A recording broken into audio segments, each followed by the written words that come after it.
remind you that no photography or video is permitted. If you desire archival material, it is available upon request. Please silence all communication devices as to not to disturb me in my study. I hope I need not remind you to keep your mask above your mouth and nose in accordance to our mask policy. There shall be no intermission, so join me as we watch the incarceration of the insane woman named Mary Gerard.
All sounds were strange, distant, as though I were underwater, drowned without being dead. It seemed so terribly hard to breathe. Later, I fell asleep and had such dreams that I awoke screaming. First, it seemed like I was being smothered. Coldly, carefully smothered with an enormous pillow that just kept getting larger and larger. First, it seemed the size of that box. But then it grew to the size of the entire room and the entire hospital, and I knew that it would continue growing, smothering not only me, but everyone. The size of the city and the state and the entire United States, and I awoke screaming. And you see? No one was! Smothering you at all. You were only here. Experiencing the effects. Of the tranquilizing chair! And the echo. In the box of my own screams. Why would they put me in such a thing? Surely they know I'm not mad. But it's the Proper treatment. For your type, of madness. Everybody knows. there are two kinds of Madness! The torpid. And no subject to excitation. Dr. Rush, Has invented Two To appliances. be used for. the treatment of the man, the giant or revolving machine. That shakes them up. The other is the tranquilizing chair! for types like you. One subject to Excitation! For claims of. Sanity! I feel weak. Faint. It's only natural. After the Bloodletting, Bloodletting? Oh, it's quite Quite regular. customary. Mary It lessens greatly. Your protestations. of sanity. From you they took 30 ounces of blood. It was such a come on my arm. You see? You didn't feel. A thing. You'll see how well. the chair works! How, Mary? Oh, I must get out of here, I must. I can't have been here for only one day. It's not possible. It's only now. Near midnight. Soon it will be Sunday. You'll be able to The hear. bell from all the churches. Stephen Gerard will be in his usual pew. Mary, Praying for your soul. No doubt. I must see him. Speak to him. I'll ask him to forgive me or to let me pass away to some other place. Pass out of his life as though we never met.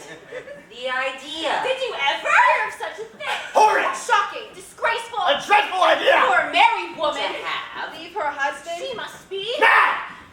If you know anything about me at all, you know my marriage was the worst thing that ever happened to me. Until this. Oh, the hussy, I must say, I'm shocked. And this from a woman legally bound to a husband for 13 years? She sounds like a woman On out! the streets, a common whore. A bawdy house Turn turned 10 pennies flat. How dare you speak to me like that? I am Mrs. Stephen Gerard. I don't have to tolerate your taunts and jeers. Get out. Get away from me and get out. No, don't, Mary. Don't send us off or shut us out. We're only trying! To help you. Mary. To put my what you're bound to hear. Tomorrow! Only then it will be. So very much. Worse. No one would dare speak to me in such a manner. They will, Mary. And so much worse! So much worse, Mary. The ones on the streets. The ones at those windows. The ones that come daily. The point is there! Laugh at the lunatics. To mock them. Try to frighten them into fits. Or convulsions. Or seizures! Of the most horrid kinds. And it works beautifully. Mary. You'll be surprised how often. And how violently the seizures come! I don't believe you. I don't believe there are people like that. People who do things like that. It's cool. People aren't like that. I'm sure they're not. She has so much To learn. You mustn't undervalue the power of an accusing finger. The amusement people derive from the suffering of others. The superiority they feel when they see those less fortunate. They relish it! Revel in it. Rejoice for it. It mustn't be allowed. I'll speak to someone about it. Speak to someone. Mustn't be allowed. Glorious! Wonderful. Oh, Mary, can't you see how large? Those windows were made. So the people wouldn't have to stoop. To see in! They'll not look at me. Not here. I'll be gone before they come. And if not, I'll hide from them under the bed or under the covers of the bed if necessary. I won't have them laughing at me. I couldn't stand it. Oh, poor Mary. If you hide, It'll make matters. So much worse! The attendants will pull you. Chain you there where the manacles are. facing the windows. No, Mary. It's much better! You don't hide. You said you know all I want to know. Then tell me how to get out of here, please. Please. We can only show you. Yes, show you. By seeing, The warden of. The sounds. But I saw him this morning. He won't help me. You have to. see him for He is the beginning, and if you are to Know the end. you have to begin at the Start! Here you go. This way. In here, Mary. That's your name, ain't it? My name is Mrs. Stephen Gerard. You will call me by that name if you address me again. Oh, no, I don't. I calls ye Mary. I have it on strictest orders not to call ye any such false name as that. I am Mrs. Gerard. There's nothing false about that. Oh, well, you'll be right at home. We got the Queen of France and the King of Poland in here, too. Call yourself whatever you will. It'll cut no ice with me. I calls you Mary because I was told by Mr. Gerard himself I was to so call you. But you know who I am. You came to my house in your carriage to bring me to see the doctor. You know I'm Mrs. Gerard. I went to Mr. Gerard's home, not yours. All I know is that you're married. More than that, I don't want to know. But I'm his wife, Mary Gerard. I'm telling you true. It's Mary ye be, and Mary you'll remain as far as I'm concerned. Unless you take to being the Queen of Sheba or somebody else, and then I'll call you that. Look, I have some money. Well, you'll be glad you gave this to me. I'll see you get some real food some of the time. Something to keep up your strength. Instead of all this gruel all the time, maybe a pint of something warm on occasion, huh? You don't understand. I came here to see the doctor. You're to take me home at once. Home. This room is your home now, Mary. It's cheery too in daylight. That is, if you'll be able to see much daylight after all them admirers you'll be entertaining in the windows up there. What admirers? Tomorrow's Sabbath. Lots of folk will be out in a holiday mood. You'll see for yourself then, I figured. I won't be here tomorrow. I came to see the doctor about a personal condition. Where is he, sir? My name is Frankie. You be good to Frankie, and Frankie will be good to you too, Mary. I demand that you take me to see the doctor at once. Snooty, ain't you? Wants to see the doctor at once, do she? Well, the doctors don't come round at once. They're due sometime week after next. I guess you'll just wait until then, all right? I'll just take your hat and cape him up so you can get to feeling right at home now, Mary. Well, stay away from me. If that's the way you want it. Hey, Tim! Stop! Please, you mustn't do this. Oh, things will be worse by a yard if you act like that too frequent. Do you have any idea who my husband is? Yep, I know who ye claims he be. He's the wealthiest man in the city of Philadelphia. Wouldn't surprise me a notch. Possibly the wealthiest in all the Republic. Yep, that too. Listen to me. If you keep me here against my will, you'll be making a terrible mistake. He might sue this hospital, its board of directors, you and everyone connected with it. No, don't think so. Seems I know more about your Mr. Gerard than ye do, Mary.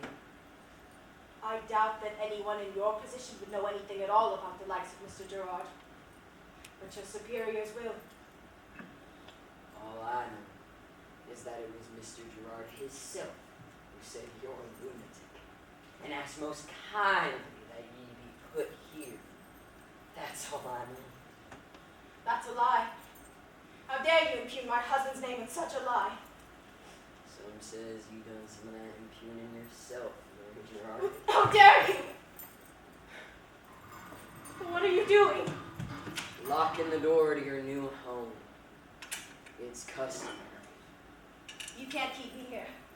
You cannot. What authority do you have to do this? Is this a prison? I want to go home. Please don't do this to me, please. I'm only doing what I get paid for doing. It's my job. I only take orders from them what's higher up, Mary. But surely you can see this is wrong. There, you're wrong, Mary. I'm not paid to see what's right or wrong. It's not my business.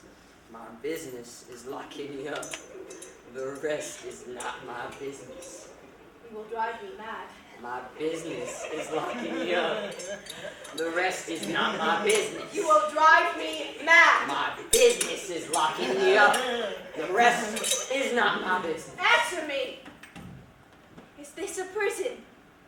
That's real insulting, that is. This is the Pennsylvania Hospital, founded by Mr. Franklin himself for treatment of sick, poor folk. Lucky for him, he died last year. Otherwise, he might be highly offended by the way you're talking about his fine hospital. And we are in the ward for the mentally deranged. The place for lunatics, in plain speech. But I'm not a lunatic. That's not for ye or me to say. That's for Mr. Gerard to say. He be your legal guardian, and he's the one who put you here. Stop saying that. I won't permit you to lie about him that way. He would never do anything. I don't believe you. And even if he did, he hasn't the authority. He's no doctor. He's not medically qualified to pronounce me either sane or insane. He's your husband. Ain't he? This Stephen Gerard? Yes. Well, there you be. He don't gotta be no doctor. All he gotta be is your husband. That makes him your legal guardian, and by law, whenever a legal guardian says the ones they's guardian over is a lunatic, we picks them up and puts them in.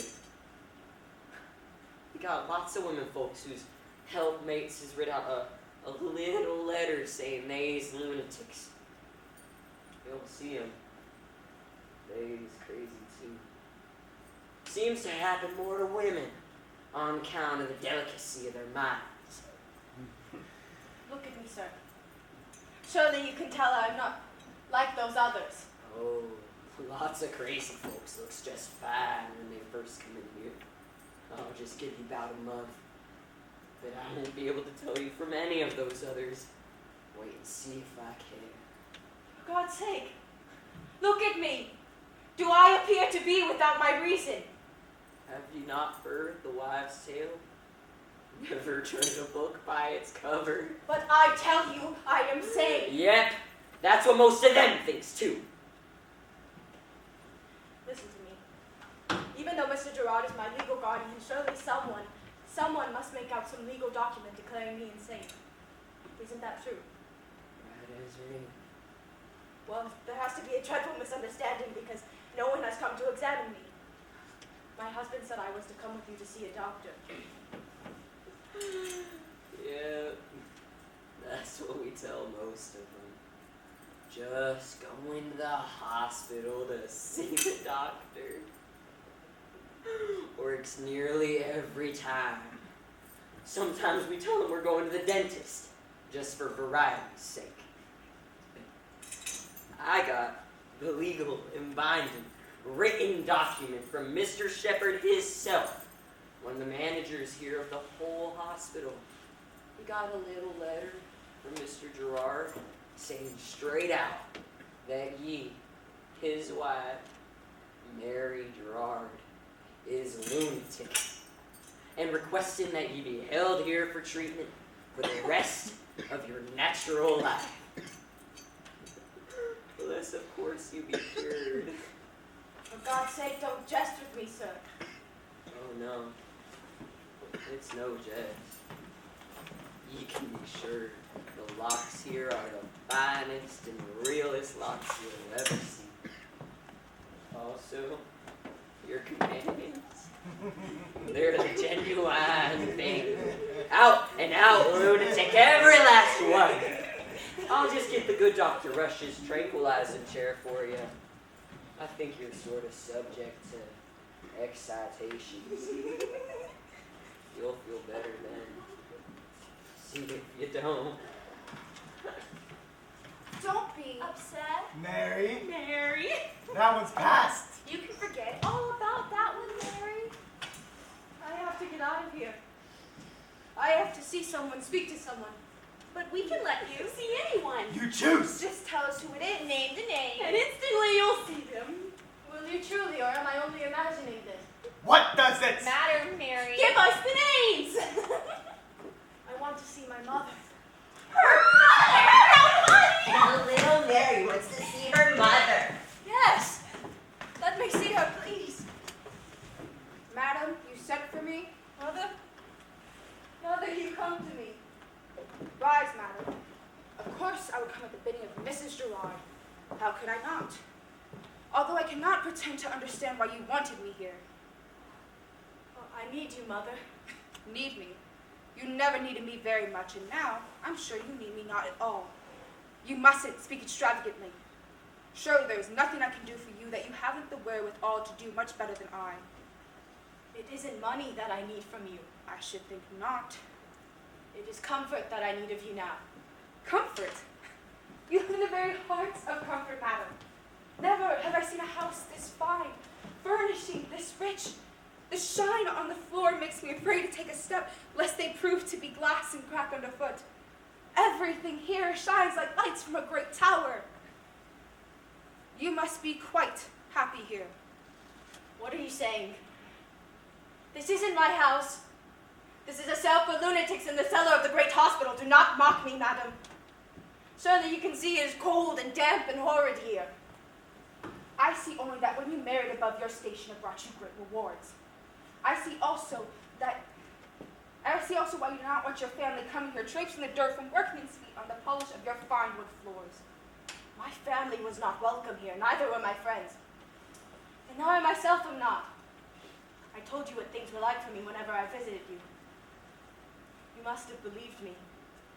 Didn't you? A poor excuse beats none, they say. You didn't believe me. You never did you? You thought I didn't want you here because I was ashamed of you. Something like that? Yes. It's all right. We understood. We knew it would happen. It happens all the time. It's all right. It's to be expected. But it wasn't me at all. It was Mr. Gerard. He didn't want you here. That's all right, too. Why should he? We wasn't kin to him. And I won't listen to you berate Mr. Gerard. He was a prince to your father, an absolute prince. Kept him working on his ships as long as your father was alive. I will not listen to any bad words about Mr. Gerard. Mother, my husband abuses me. For shame that you should give him cause, and double shame that you be brazen enough to tell it. You should have learned by now that there is nothing unusual in a husband abusing his wife. It is the woman's place to be clever enough to seem to do his will, whether she do or no. If you have been married this longish time, madam, and still not learned that, I do not doubt you've made a sorry time for yourself and poor Mr. Gerard as well. And must the wife always bend to her husband's will, whether it be right or wrong? Most assuredly, for it is the husband's place to rule his wife and the woman's to obey her husband. And why must it be so? Because it is the law. Whose law? God's law. When you marry, you vow to honor and obey your husband, till death do you part. Do you dare question the law of God himself? If it is unjust. It is not possible for God's law to be unjust. If this is God's law, as you say it is, then why didn't you explain this law to me before I married Mr. Gerard? You were a woman, madam. I was 16 years old. I was a girl. It was your wish to marry. It was Mr. Gerard's wish to marry me. You were not as innocent as that. Your marriage was a financial transaction. Your father and I. You knew that Mr. Gerard had money and that you would never have to work another day in your life if you married him. I was a servant. I wanted a home of my own. You knew what you were doing. You got the home you wanted and much more. The shine of this house blinds the eye. Look about you. Nothing you see here is mine. I have nothing, madam, nothing. Then you can only blame yourself. A wise woman never lets her husband know the distaste she may feel for him. You should have dissembled more and hid whatever loathing you may have felt behind a display of faint affection. I would have been a liar. You would have fared better. I asked you here because I have desperate news. I am a child. Polly, this is wonderful. No, There is nothing in this world that can do more to please a childless man. Mr. Gerard must be overjoyed. No, You mean he is not? I haven't told him yet. But you must at once. I cannot. What do you mean you cannot? I fear for my safety. I fear what he might do to me. Do to you? It is not Mr. Gerard's child. Polly, no! I have informed Mr. Gerard that I intend to leave his home. I want to come home again. I can offer you nothing but gratitude and a still fond regard for you. I cannot help you, madam. It would have been well for you to have had his child. Don't you think I tried to have a child by him?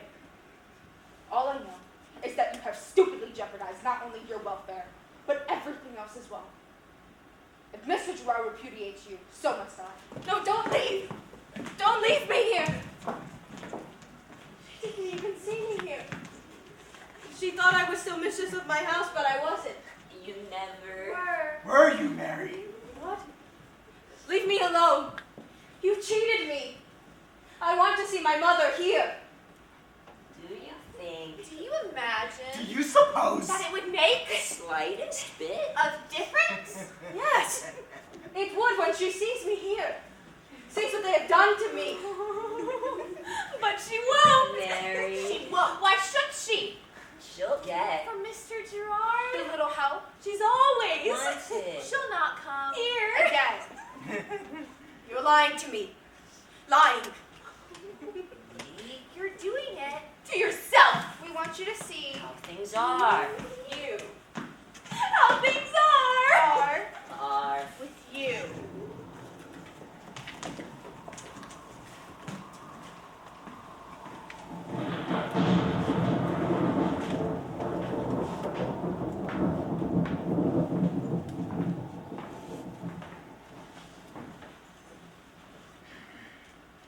How things are with her? What do you mean by that? Dr. Rush asked that I speak to you personally, Mr. Gerard, to make known to you certain surprising developments that have only now been come to our attention regarding the state and condition of your wife, sir. I do not know, sir, if you value your time, but I do mine.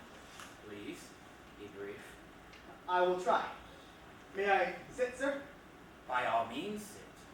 Or do whatever you wish. Only let us get this bothersome business settled.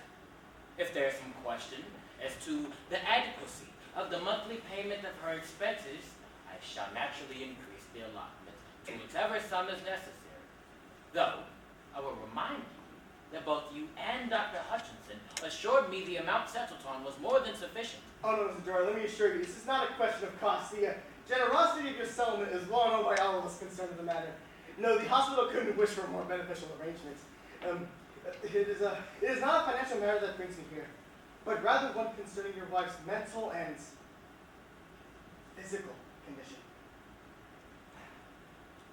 As I am quite familiar with the one and not at all interested in the other, I doubt anything you have to tell me could be of the least interest to me.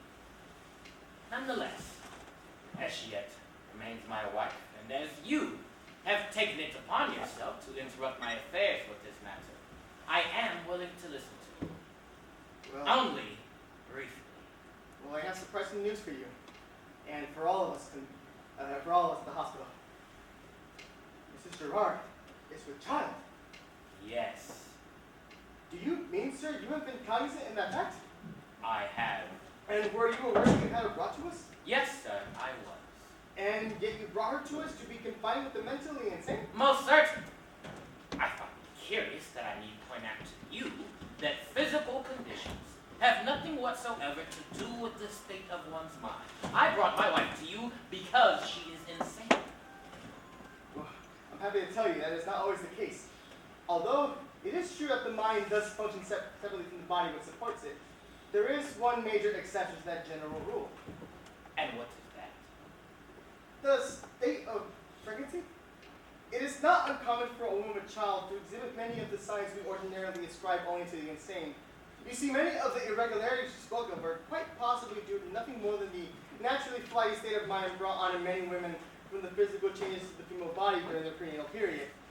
When a woman is with child, she is wont to have imaginings, to suffer strange cravings, and certain outbursts of rage and temper that one does not expect.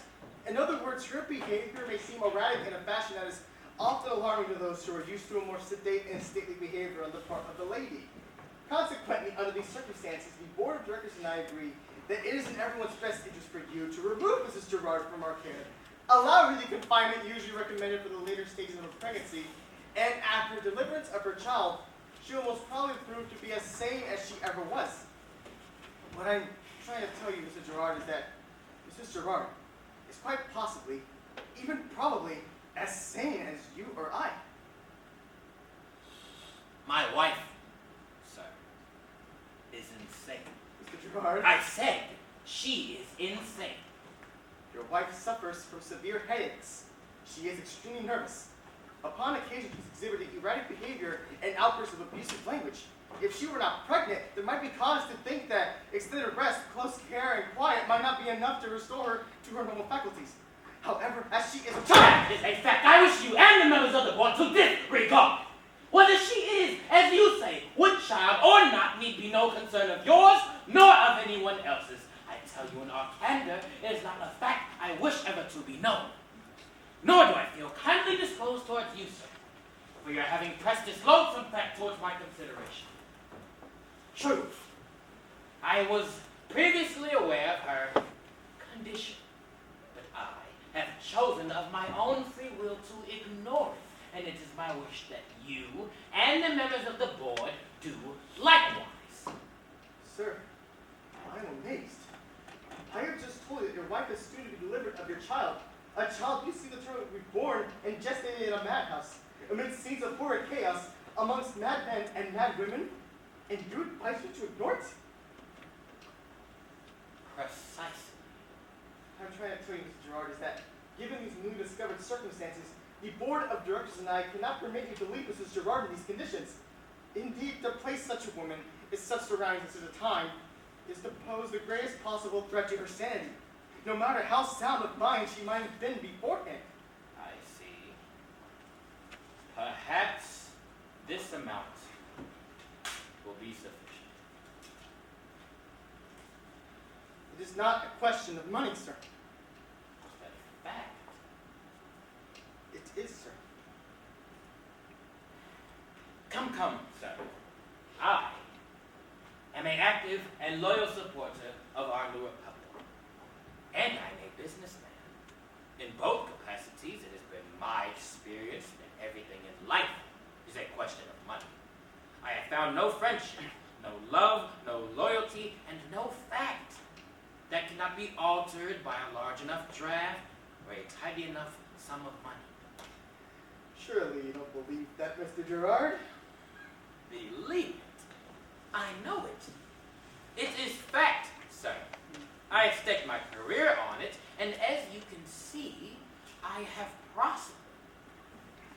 Look at this. $3,000.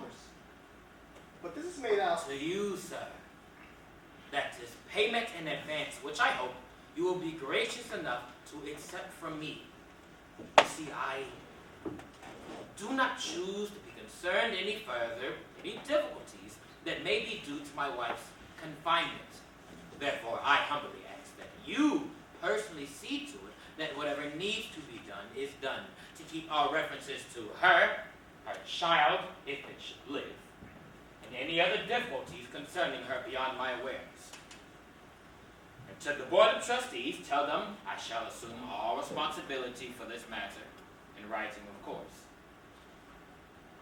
Tell them also that within a month of my unfortunate wife's demise, the hospital shall receive a check identical to the one you hold now.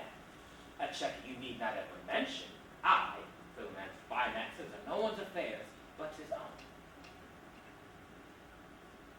Tell them also that upon my death, I shall bequeath the Pennsylvania Hospital no less a sum than 10 times the amount written there.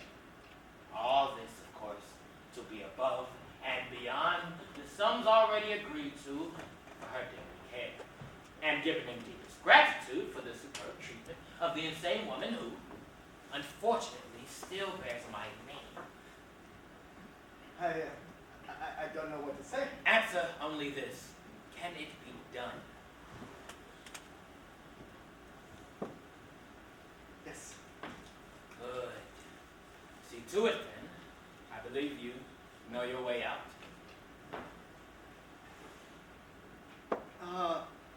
Mr. Gerard? Sir, What of the child? that, sir, is no concern of mine. I would have no child of mine be born in such conditions for all the money in the world. And I can assure you, sir, neither would I. Wait. Mr. Gerard, do you mean the child? Bid you good day, sir. Sir.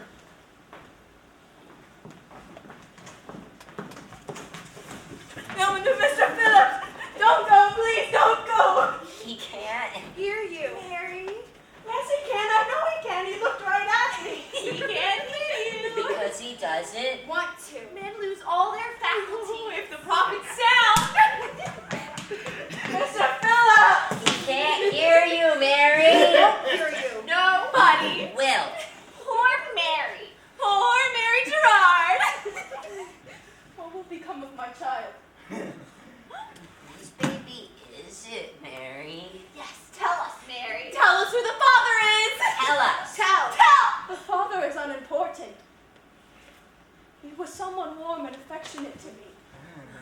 You were untrue, Mary. You cuckolded your husband. You betrayed him. broke your marriage vow. For shame! Shame, Mary. You will give birth to an evil thing. Oh, only evil comes from evil. Something dark and horrid comes from evil. Darkness spread and darkness gives forth darkness. I don't believe you. You're lying to me. You're trying to drive me mad. You should have been like Polly. Kenton. Oh, yes, definitely. Like Polly. Then you would have been all right. Had your baby. And your home. Your mother would have been so Grateful. Mrs. Love would have. Love. having a daughter like. Polly. What are you saying?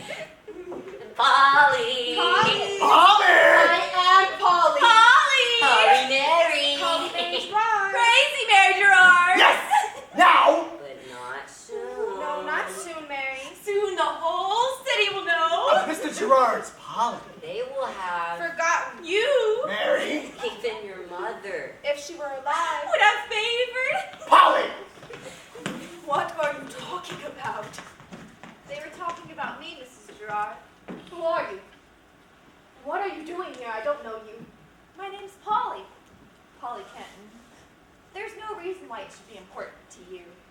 I'm only one in a long line of housekeepers who replace you, Mrs. Gerard. You admit that to my face. I'm not important, really. Only one in a long line of girls and women he will turn to. Has already turned to. You know that. Yes, I know it. I know Sally Bickman, the slut. He brought her into our house. Tried to call her his housekeeper so I couldn't see. She'd taken over my room. And you're just like her, is that it? In a way, just like her. And there will be others too, I suppose. I'm sure there will be. And so you're a whore, just like all of the others. I'm his housekeeper, Mrs. Gerard. The difference is that I will be more successful and longer lasting than the rest. He will even come to care for me a little. As much as he is able to care for a woman anyway. I don't believe you. I wouldn't lie to you, Mrs. Gerard.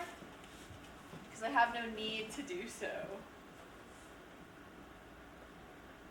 Why didn't he care for me? In the beginning he did.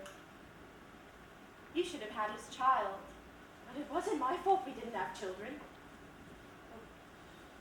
I thought it was. And I knew he blamed me. He didn't say anything, but sometimes as I was sewing, I'd suddenly feel cold. So a draft of icy wind had pierced me. And I'd look up and see him staring, only that, only staring. And I knew he was looking at me as though I were a column of figures that didn't quite balance in his cash books. Later, he started taking me to doctors. They told him I was a nervous woman, so he would send me into the country to cure my nerves.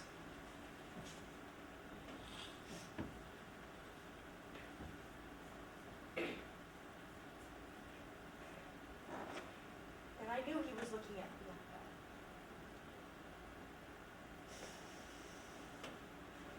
You sound as though you wanted him to care for you. Is that so strange? It isn't practical. You should have known what you could get from him and what you could not. You should have known what he expected in return and seen to it you gave it to him. His affection was all I wanted. But he had none to give. Wealth was what he had to give you. That was nothing to me. Nothing. If you had given him a baby, you would have completed your side of the bargain. He, in turn, would have given you his undying gratitude. And if you could have managed to have a son, you would have won his affection as well. But we could not have children. We tried and we could not. You should have seen to it you had a child, even if it was not his. He would have thought it his, and the bargain would be complete. You would have won his affection. Must it be a business transaction? All relationships are. Everyone expects something in return for what they're giving. And if you misjudge the stakes or barter foolishly, offer what you do not want, take what you cannot give, the relationship will not last. Or else. What is far worse? It will last for a long time, with each bitterly believing he was cheated, but too ashamed to admit it, even to himself. But you've not had his children, have you? Of course not. A man expects his wife to bear his children and his mistress to bear none. Yet you've won his affection. Yes, I have. Why? How? By not even wanting it. I've always been honest with him. He knows all I want from him is a comfortable home. In exchange, I've shown him a solicitous care. I've babied him, become his mother, his mistress. I've always known the mistress was only incidental. I've let him become with me the little boy he wanted from you.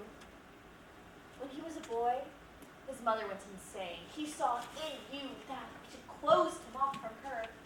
The more outrageously you tried to gain his attention and sympathy, the more he turned away in loathing. Your behavior has made him come to hate you. As he said that to you. I can tell you his words exactly. I hate her like the devil. And I note with pleasure that this feeling increases daily. I don't believe you. He wouldn't say that. He wouldn't feel that. I hate her like the devil, and I note with pleasure that this feeling increases daily. I won't believe you. I can't. I hate her like the devil, and I note with pleasure that this feeling increases daily. What intolerable wrong did I do him? Perhaps he does not know himself. The fact is, however, you were not sensible. You see, it is never sensible to expect a man to understand or tolerate the dreams of his wife. And they told him that I suffer from dreaming. Oh, we got us some cures for dreamers here, Mary. Dr. Rush takes special care of dreamers, Mary. Some icy baths in winter, splinters under the thumbnails. White hot irons on the soles of feet for sanity. But they would not do that to me, for they know I am sane. How could they? Possibly. Know that. They know it because it is true. Did they? Tell you you are. Sane? Mary, I know it. One can tell, surely one can tell for oneself. No, they have to tell you. Tell you, Mary! Tell you! Who can do that? The doctors? Board of managers? You can, Mary. It's as easy as pie, Mary. Mary, crazy Mary Gerard. You can tell. If you really What? do. It's as easy as pie, Mary. Easy as making your bed. Gathering flowers. Listening. As simple as praying to God, Mary. God! Where are you, God? Do you pray, Mary? What do you mean? Of course. No. To really, really pray with all your mind and all your heart and all your soul, to pray until his mind and his heart and his soul are open, until you're riding there like crystal, riding on the purest, whitest celestial beams of crystal. Ah! Jesus, my Savior, sweet, sweet Jesus. Jesus, sweet, sweet Jesus! And because of that, Have you never locked up a lock, Mary? Clickety Clickety-clack, clickety-lock, lock the lock! times. He turns the key right in the lock, big as a pie. Takes him with this hand, like this, and puts it in like this, and turns the key in the lock, like this, big as a pie, big as a pie. He turns the key right in the lock, big as a pie. Takes him with this hand, like this, just like my daddy told her, and puts it in like this, and turns the key in the lock, like this, big as a pie. He turns the key right in the lock, big as a pie. Takes him with this hand, lock up the lock. I don't understand. I would have understood. Exactly, Mary. Have you ever made your bed, Mary? It must be done exactly at the proper time, not too late or improperly or too soon, or just anyway. The sheets must be smoothed and straightened well, until no single line or wrinkle, disrupts the weight of the counterpane that touches. And if the covers are spread straight, pillows fluffed up so smooth and straight. But if it is not as neat and as smooth as hair, it must be torn apart. One must begin again. The sheets must have no wrinkles, Mary. Smooth, Mary. As smooth as hair, Mary. But how can you possibly... Have you listened, Mary? On the docks, I lifted with the sweat. Oh, and listen to the robin, bales and thrush. Heave for the knots, lad. Listen to the lift, left.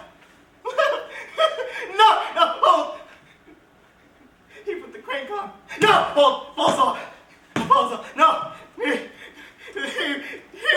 lips, speak, heave. No, cry, no, laugh, no, thunder, asks, why?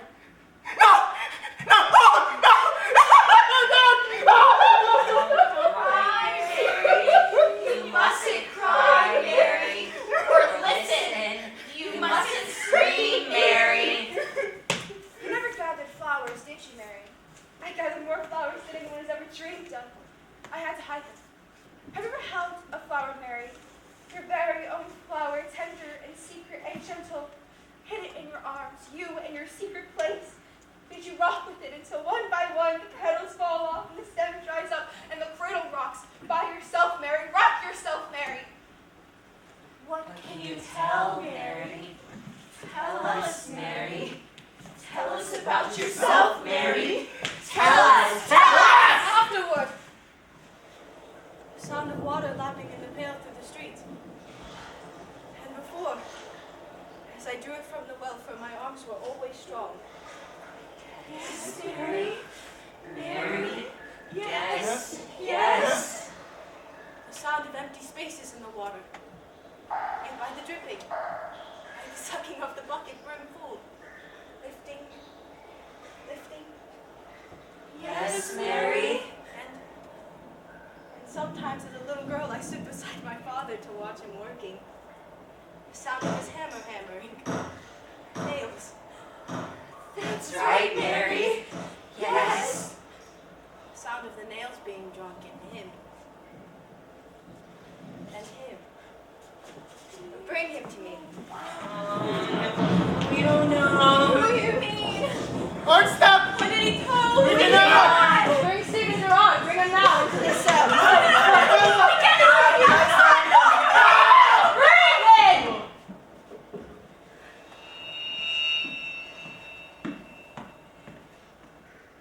How did you get here? I am where you placed me, Stephen. All right. I shouldn't be in this place. No, Stephen. No, Do you think I'm a vision? no. Of course not. No. Is it true as they say that the baby is that of Mary Gerard's? The baby's origins are a matter of no importance, Mrs. Hatcher. You and Mr. Hatcher will receive the set sum for nursing the child, just as you have for all the other children you have cared for in the past.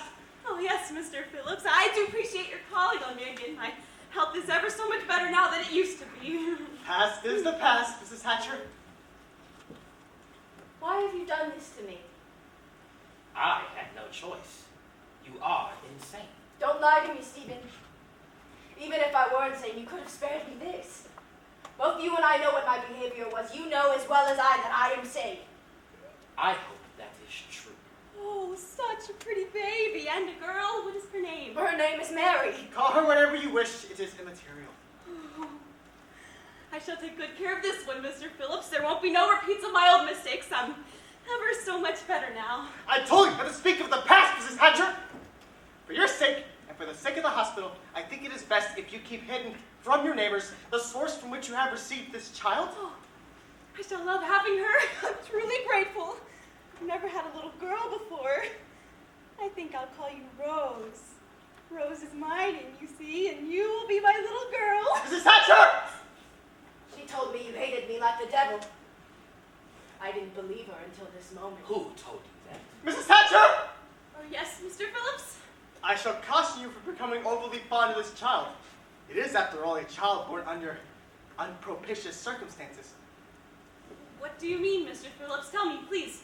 I ask you to treat it the same as you would any other child. Oh, I will, sir. Yes? Oh, good. Yeah, I shall ask you to treat it as though it were a normal child. Well, isn't it a normal child, Mr. Phillips? Oh, I didn't mean to alarm you, Mrs. Hatcher. Baby seems normal, doesn't it? It needs all the attention and care all other children require. Only there is one difference. What difference, Mr. Phillips? Tell me, please. Don't let him do this. Its mother is a patient amongst the insane. Oh, no. That baby was born by and among those possessed of devils. Oh, God preserve us! Born by and among those possessed of devils. Oh, God preserve us! By and among those possessed of devils! God preserve us! Is that what I am to you? When we met, I was 16. A servant carrying water through the streets. I laughed at everything then. And I was happy without even knowing it. Do you remember that girl, Stephen? She does not exist, madam. No. We destroyed her, you and I. Destroyed her utterly. Didn't you ever love her? She was pretty. People noticed her. She was innocent, a trait few women have. Innocent. And then she married you and she thought she had gained the whole world. But in reality only gained this little room. She had everything she should have wanted. The cost was too great. It cost her nothing. Nothing! What is the value of nothing, Mr. Gerard? What is its price? Can you estimate the enormity of nothing? I can tell you it is beyond calculation. I was prepared to give you everything, but you wanted only nothing, so it is fitting that you have placed me here in this room with nothing. You had everything a woman could reasonably have wanted. What good is reason without some little affection? If you wanted affection, you should have told me, instead of making a public display of yourself. Stephen, I made no attempt to hide my behavior from you. We differed in only one way. I didn't bring my lovers under your roof. You cannot fault me for that. I always maintained a respect for you and a regard for your pride and your feelings. Perhaps I should not have done the things I did, but in that I am not alone. Don't lock me up in this poor house. Send me away, Stephen. I will go wherever you wish. Take me back to one of your houses.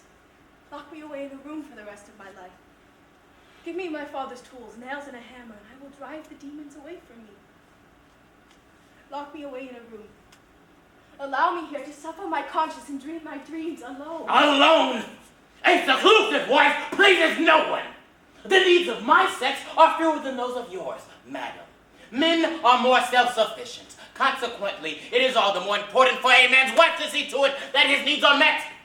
Your acknowledgement of me as your husband never went beyond the duties of the flesh. You mean to say my thoughts were my own? I mean to say you failed to be a dutiful wife. When I found you, you were a peasant. Your mother remains one. I had hoped you would develop a sense of who you had become in becoming my wife. I had hoped you would rise above your origins sufficiently to modify an overly tolerant nature. It is well known that the wife of Stephen Gerard converses indiscriminately with persons of no consequence as readily as she does with persons of some social standing. In these ways and others, you have failed me. Yes, you are right. In these ways I have failed you, Stephen. If only you could. No! I can make your life a hell on earth, madam. When I was childless, you blamed me. I too thought I was barren. I thought I had cheated you out of a son. But it wasn't me. You couldn't put life in my body because you had none in your own. I got more warmth from a stranger in a little hour than you could ever give. It isn't my child that is loathsome to you, Mr. Gerard, but the freedom of my mind and my love of life itself. May God have pity on you, sir. God! I do not know if God exists. If I thought he did, I would pray that he keep you here forever so long a time. As I cannot be sure of him, I will see to it myself that you will endure a hell on earth. And I will pray to a possible God that it may endure forever. All right.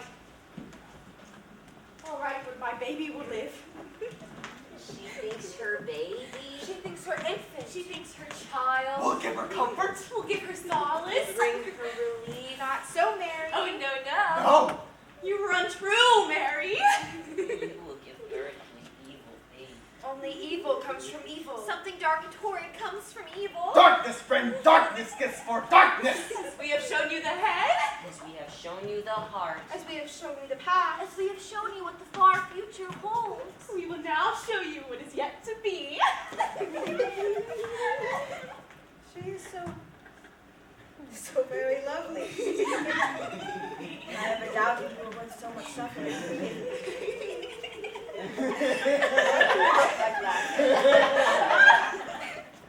Tell me she will live. Oh, yes. Doubtlessly. Most definitely. And she will be happy. Tell me, will she be happy? Most certainly. Oh, decidedly. Assuredly. Quite as happy as she could be. Most decidedly happy. Then I shall live for that if you will promise me that. Oh, yeah, we can do that. Yes. The question. However, is How long? how long? It will not be. Longest. But will she die young? She Oh. will. Yes. Quite. Quite young. Quite young. Will she live 20 years? What an age! 15 years. Goodness, no. Certainly. Not 10. Surely 10. gracious goodness, no. Nothing like that. How far from it? 5. A little 5. Yes, Mary. Yes, indeed. You've hit on it. My poor little child, only 5 brief years of life. All wrong. Years. We said nothing. About years. But you just now said 5. Months. Mary. Yes. Months. 5. 5 months. Yes. No. My little one. 5 months Is Quite enough. then buried. An unmarked grave. that you will have in common, Mary. You too will be buried in an unmarked grave. Here. On the hospital ground. You'll never leave these walls. And no services. Mary. No hymns nor prayers for you. Oh no, Mary. A burial. No services. Good. That at least I delight to hear. And tell me when. Sooner the better will best suit me. If God has any mercy, it will be soon. Guess! We couldn't just say. You'll have to guess! A year? So short a time. Oh, heaven! No! 2, 3, 5. Surely no more than 5. Yes! 5! 5 is right again! So clever is our Mary. 5 and 20. 20! 20! More. 20 more. 5 and 20 years I couldn't bear it.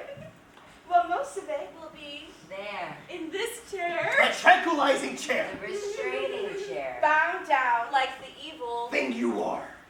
No. No, God would not permit it. He would not allow me to stay here in this hellhole for 5 and 20 years. He will be merciful to me and let me pass. Please, dear God. Please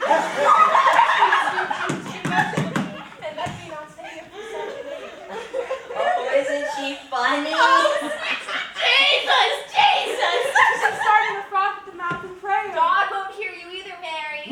even Mr. Phillips. Why should he? He's too busy. Besides, he set you up for it. It's God's just, Mary. And the fool is. You! Get away from me!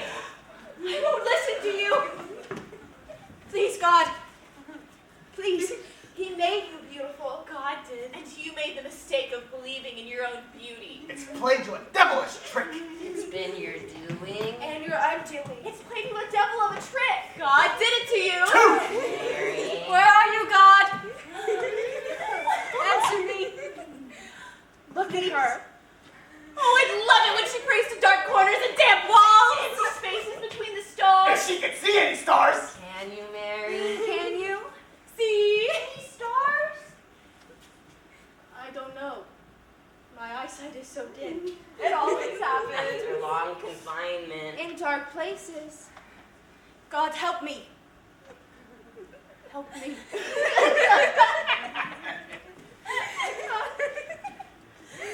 Please answer me!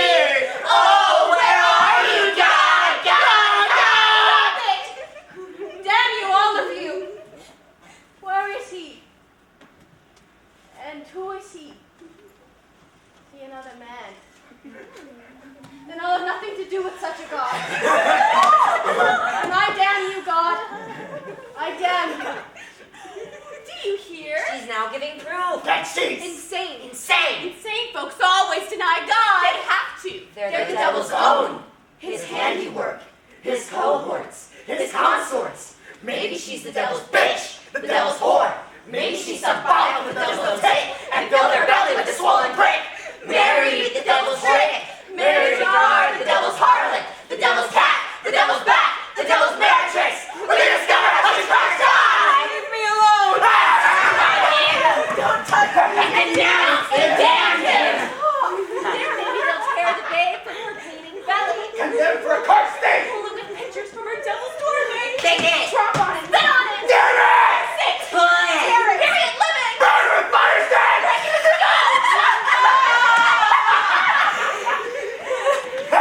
Now she's got our sense, like a hound behind the box. Let's hope she's quick to make a little leap and let's see understands! Yes.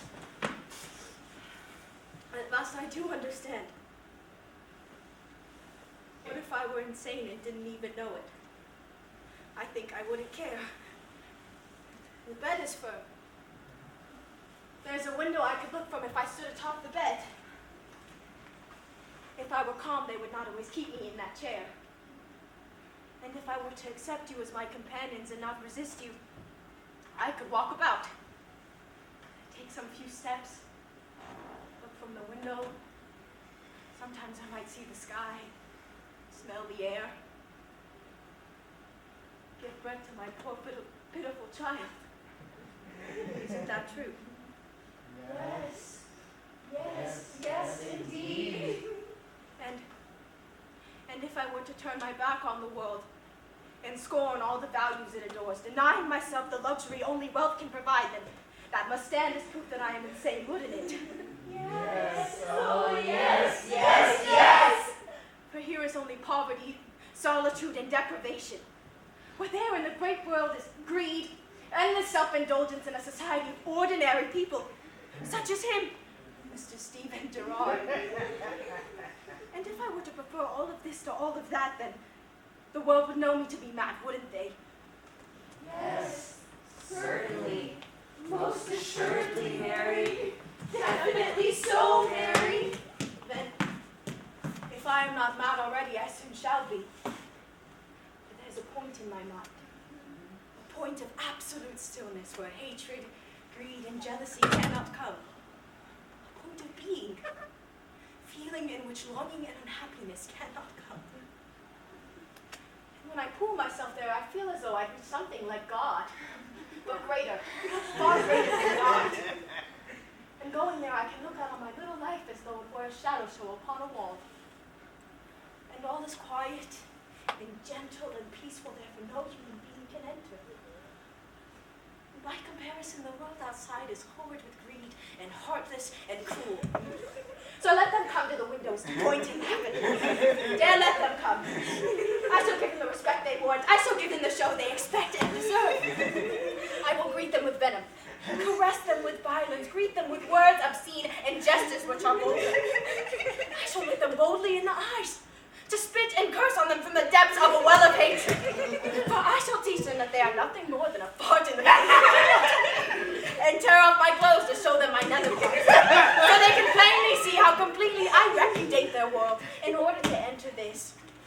And I shall have nothing to lose, and it shall be no capitulation or surrender.